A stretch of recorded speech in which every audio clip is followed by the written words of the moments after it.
Alright, I've got another agricultural joke for you. How does a farmer mend his pants? With cabbage patches. That's pretty good. Alright, as Joseph Endermaid introduced me, I'm currently what they call the immediate past president of the Royal Agricultural Society. That in terms of, you sit on the bench and you're a bit of a feather duster, you've done your time, so you sit there and you advise and try and keep everybody on their toes. Just to give you a bit of a background, the council itself has 28 councillors and has a president and a vice president, so you can understand some of the board meetings or council meetings can get quite boisterous at times and quite emanated as they go along. So I just wanted today to give you a very quick snapshot, and it's a very quick snapshot, firstly of a little bit of background of the Royal Agricultural Society, and then just a bit of a roundup of some of the numbers and figures that actually came out of this year's 2024 show. There you go. The families who pioneered the state of Western Australia also founded the Royal Agricultural Society, and it was established back in 1831. So it is one of the oldest organisations, not-for-profit organisations, societies in Western Australia. In its early years, the society meeting was held monthly at Guildford Inn and was usually attended by the Governor of Western Australia. At the time was Sir James Stirling. And that has now continued on. The Governor is our patron, has been for all those years that the Royal Agricultural Society has been operating. Not many people would know that our royal decree was actually given by Queen Victoria, because Queen Victoria was actually reigning at the time when the Royal Agriculture was first put together back in all those days in Guildford.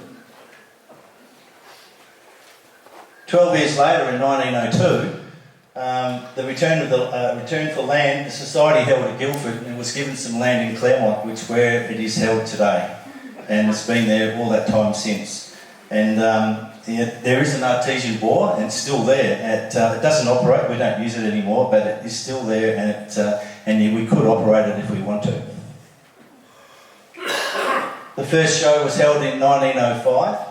We used the buildings from the old showgrounds in Guildford, including the newly erected exhibition hall and a bar. Of all things, they had to have a bar there. So the prize money totalled £3,000 at the time, and attendance topped 30,000 people. So at that time, it was a lot of people going to the show at that time, when we were only a very small state of Western Australia.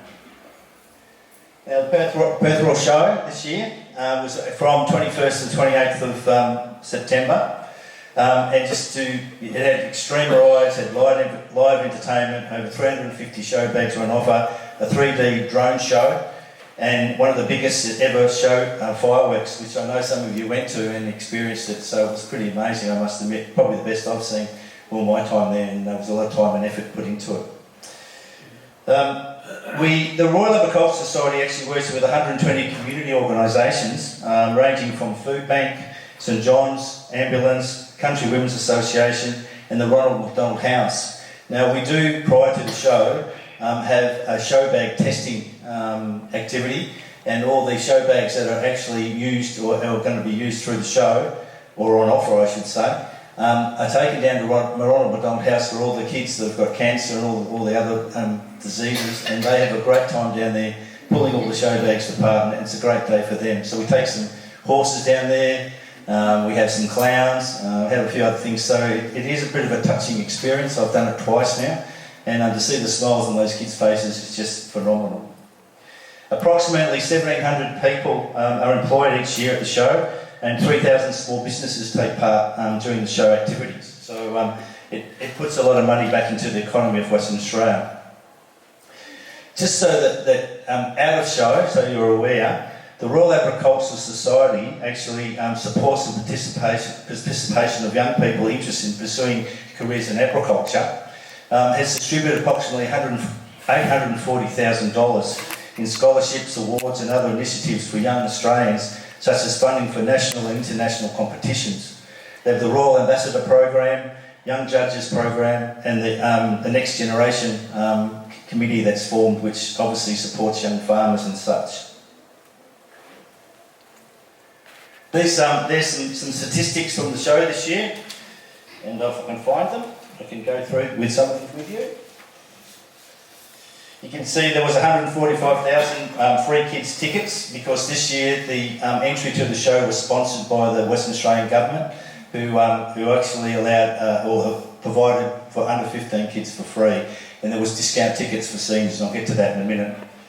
There was 143 community organisations benefit from free tickets. When I say that, what happened before the show opens at 10 o'clock, between the periods of 9 to 10, we give these tickets out to disadvantaged children, overseas kids, kids with disabilities, and all that sort of stuff. They come in early to the showgrounds and they go up to what we call the petting of the animals, and they spend an hour up there engaging with those animals, which they couldn't normally see when the show was open because of the crowds. So they get a full free hour up there free, and as they can stay on, and each of them get a show bag before they leave.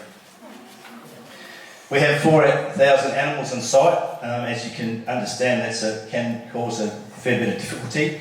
And also we have vets that are available, and all the animals have to be vetted before they come onto the showgrounds. There's so many different things we have to be aware of these days. There was 19,000 cheese toasties enjoyed through the show, so it's incredible. All that money that was collected went back to charity, went back to a donation of one of those particular organisations that we talked about. There was 350 businesses exhibited throughout the show. The 12,000 Yellowbick Road Adventures taken. There was a program that used to run many years ago called Yellowbick Road, which the children would go around from place to place. So they go and see a particular animal or do a particular activity, and they get a stamp on a particular piece of paper, and then they'd get free toasties and all this sort of stuff. But this year they got a bag, and they went around with the bag, and they got all these free activities and gifts as they went around. There was 5,000 Regal lagers drank. I'm pretty sure I had a couple through the show week, so that was well done. Those who went, the drones, there was 1,600 drone flights taken. Amazing as it was, and I don't know if those who did go, the drones, I always find the drones amazing, and what they can do with them, and the things they do is just incredible. There was $70,000 raised for telethon, which went back, and there was 2,100 people visited with Sensory Space, which is a quiet area for them. 6,328 fireworks were launched during the show week, and 1.5 million Bernie Beagles were eaten. All the show bags that were sold. The Country Women's Association told us there was 2,600 fresh scones baked, but I think there was a lot more than that, but that's what they recorded as such. There's just an overview. Number of exhibits, there was 1,400. How many ribbons, prizes and trophies awarded? 795 ribbons and 85 trophies were given out for the show. There was 200 drones, which took 1,600 flights, as I talked about. And there's the number of Bernie Beagles, probably a little bit more than what's on there. And then the fireworks as well.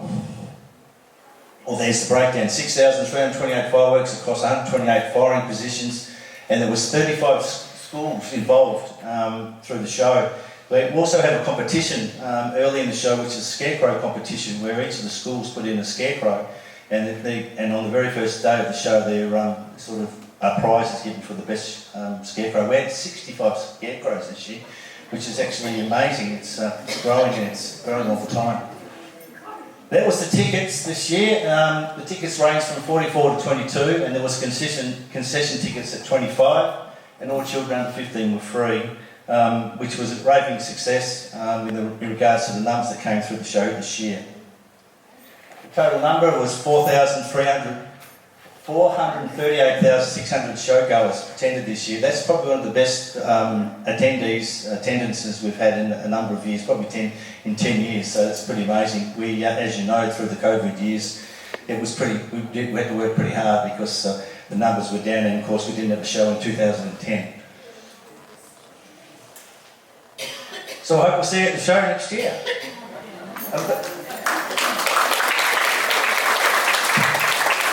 I'll take any questions. If anyone's got any questions? Hopefully not. Some of them do. Actually, talk about the scarecrows, let's go back. Some of the kids are so innovative. When they did the scarecrows, they actually put a hashtag on the actual scarecrow, and you could hashtag onto the actual scarecrow, and it showed you as they were building it and the story behind it and what it represented. So there's some pretty clever children out there doing these sort of stuff. All right. Oh, yes. It's interesting history of World War I there. Yes, good question. I didn't put that slide up today because I thought no one would really be interested. But during World War I, the showgrounds was actually turned into a training area for the 10th Light Horse. They were billeted there for quite a number of years, and they billeted, lived there, ate there, shared their lives together, trained, did all sorts of... And I've seen some amazing photos from that particular time. And it was probably the last place that some of them actually spent in Australia before they went overseas. And sadly, as most of you know, a lot didn't come back. It also was the training ground of the VC winner, Hugo Throssell, who was the only light horse winner to have a VC. He trained on the showgrounds during his time. And I suppose a lot of you would know the tragic death that what happened to him in the end. He took his own life because of the war experience that he had afterwards. So that was pretty sad. All right, any others? Why didn't you have shows in 1910? Sorry? No, 2010. What wasn't there a show? Yeah, because the COVID, it was a COVID period. We didn't have a show. I was I had a story about that. And that's an interesting one too.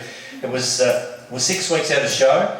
We had actually spent $12 million in setting up the show in ready preparedness, and it was 6 weeks out. It was 7:30 in the morning on a Tuesday, and I had a phone call from the Premier saying, "Dave, you're going to have to close the show this year because we're not going to allow it to have it."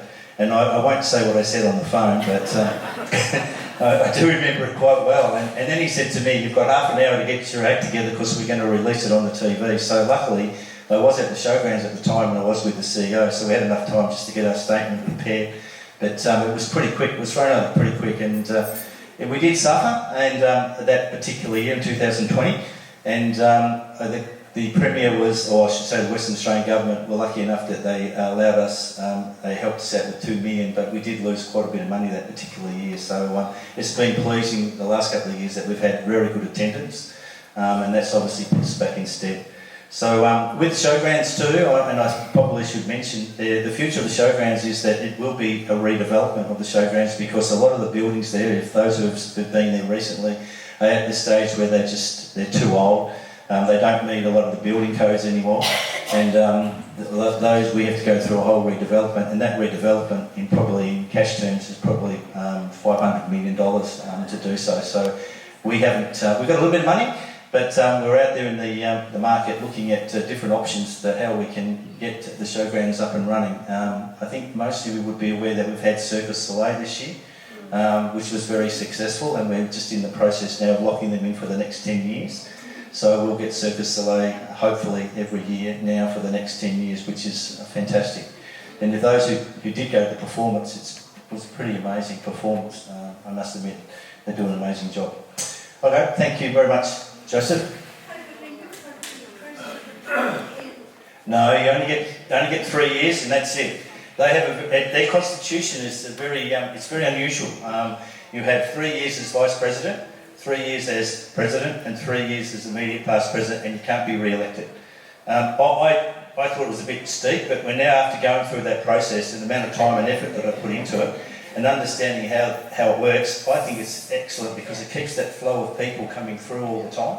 So you don't get that stagnated, a president stays there for 10 years and all of a sudden you lose them and everything goes into turmoil. So I think it's a great system. I think the constitution is good. It's old. It's got to be looked at. There's a lot of things we've got to do in that regard as well. Okay, I'll hand it over to Joseph.